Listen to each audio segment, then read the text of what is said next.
Photo चमकौला से किस्मत ना चमकी। आप बर्दाश्त नहीं क्या होगा हमरा से। तू अपने मामी का स्वभाव जाने ना, बाकी हमनी कैसे ना बोले लिसन की घर में शांति फैल जाए बेटा। तू घर का पूजनी बाड़ी, भगनी का पाप पूजल जाला। वो दोनों हमार मामी बड़ी, आपन लोग के काम करे में हमके कोनो लाज न लगेला।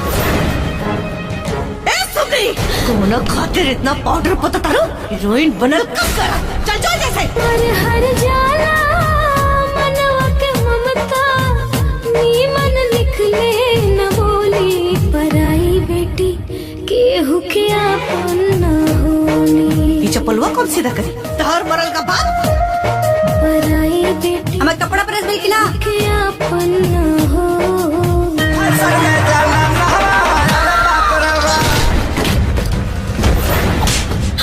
धरती के सबसे बदकिस्मत लड़की बनी का। अरे ना बेटी ना, हमरा राउर बहन के बेटी पसंद बाड़ी।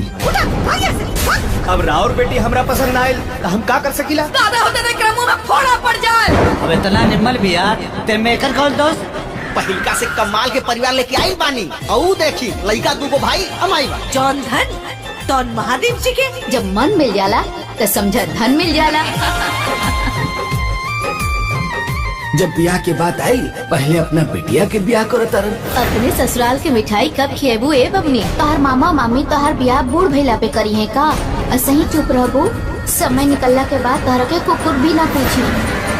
हमार ब्याह कब हुई मामा? अरे अब दुद्दू को लड़की का ब्याह कर लिया, पैसा कहाँ से है? हमार माई के हिस्सा तो रहिए ना। अरे कौन भिखारी के हाथ बांध आई। अबे लगाई है जैसे करके।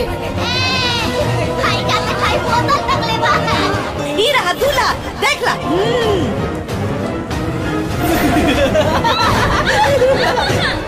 बियाह करी चाहे श्राद्ध, हमसे का मतलब बा? कम से कम 500 रुपया तो दे दे, तोरा भतीजिया के बरमाला खरीद जा। किस्मत लागल भाग्या में आग जी, तुवर बेटी के बदले न भाग जी, तुवर बेटी के। की सुख एक सपना नहीं लगता। आज से तारा जिंदगी के सारा दुख खत्म हो गई।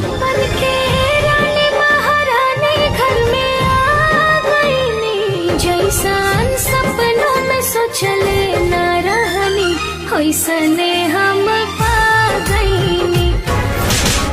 सासू जी, हमने सबका मुर्गी फार्म खोले खातिर 50 लाख रुपए दे दी लोग। उल्टा चढ़वा दे। ए फुलमतिया, अब देखा कैसे कुटाई होला हमनी के कूटब जा। अरे कोट कटारी कुछ ना पहले पैसा। सब जी खाली हमारा बिटिया के दिखा दे। अरे हमने के दूर से देख के चल जाते।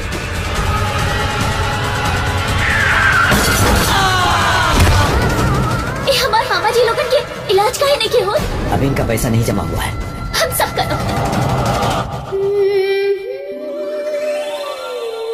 हमारी का दोनों बेटी बहुत से कड़वे वाली से ससुराल वाले बड़ा दुष्ट वाला उसी के 50 लाख रुपया मांगता है। जब वो लोग एकदम चिंता मत करिए मामा, हम बनी ना। हम एको बड़ बहन होके के नाते 50 लाख रुपया दे रहे बानी। आज हमें का चिंता है सर ना कर दे ना, हमनी के माफ कर दे बेटी।